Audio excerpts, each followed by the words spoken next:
And we're here after a very successful screening of The Set.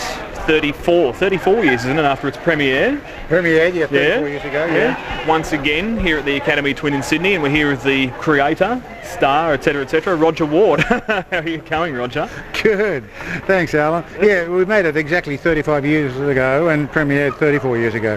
We premiered in the Trak theatre in Melbourne. How did it feel seeing it after all these years again on the big screen? Felt great, actually. It was a lovely audience, and they loved it. I mean, they laughed in the right spots and oohed and ahed, and that's what was fabulous. That's the sort of thing it needs, you know, that film. But it was great to see that crowd there, and it's great to see they enjoyed it. And I've just been talking to them after the show, and people are coming up to me saying, you know, how much they enjoyed it. And half of those kids weren't born when we made that film. Yeah. The people watching this tonight will be sitting there thinking, now, where have I seen that face before? Because you have cropped up on our screens in various forms. What are some of the highlights that people would remember you from? Remind us. Yeah. Oh well.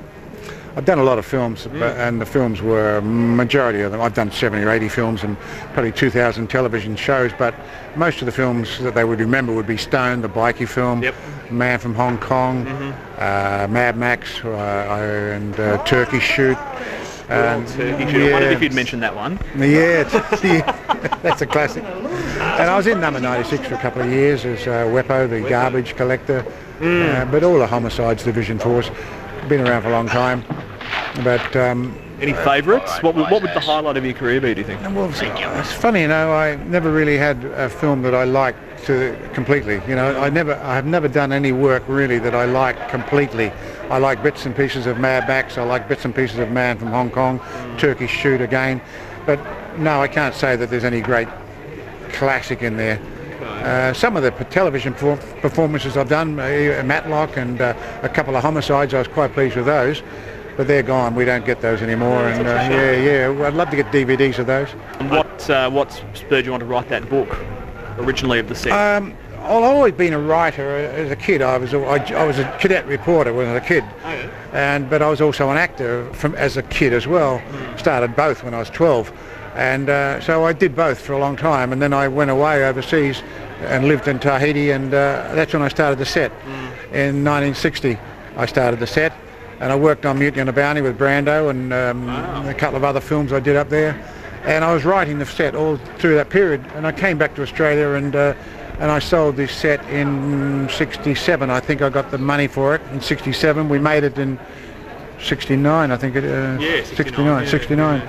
You collaborated on the screenplay, didn't you? Yes, I did, and I had trouble with that actually. It was Frank Britton's wife, who had never written a letter home for money, had collaborated as the writer. She had changed the storyline, and I thought, oh my God, so I spent about a fortnight or 3 weeks jumping in front of the camera saying, cut, cut, cut, that is not the dialogue, you know, and I was changing dialogue until they threw me off the set and threw me out of town. So much for nepotism. Yes. Yeah, that's right. Yeah. So Diane, his wife, it was actually her that convinced Frank to shoot it, wasn't it? Yeah, that's a fact. Yeah, actually, when I was trying to sell the film, or the book I had, and I wanted to make a film out of it, and Ed Devereaux, who's an actor, and I knew Ed quite well, and Ed said to me, why don't you contact Frank Brittain?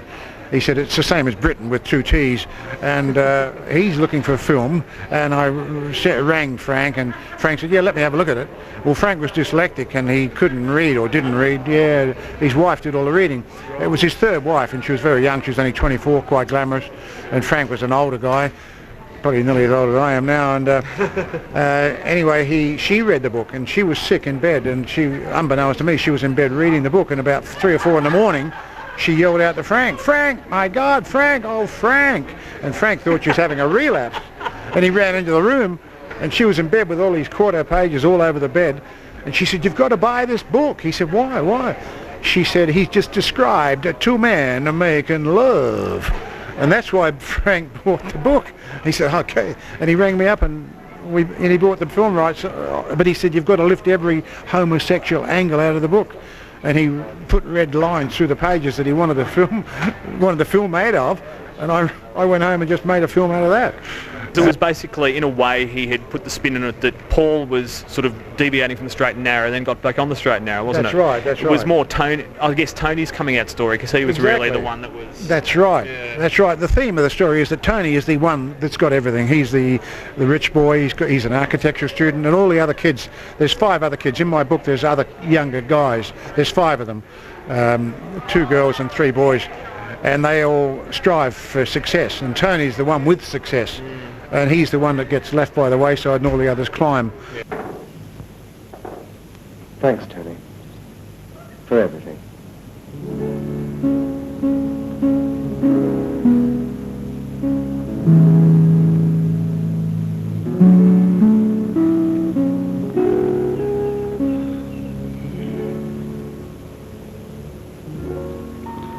What's it all about? You do it straight, like normal. It's all a lousy bind.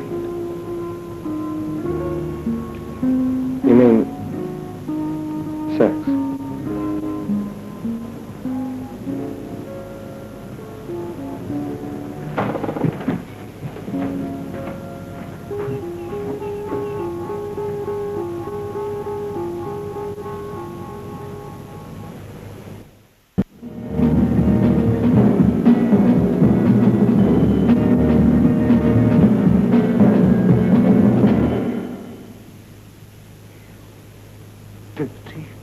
Filthy little Tony. Don't you understand? I love you.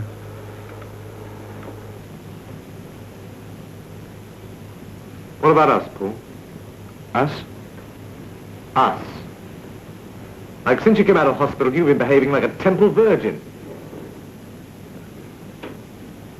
Look, Tony, I've had sex. Really. You want me to work with you?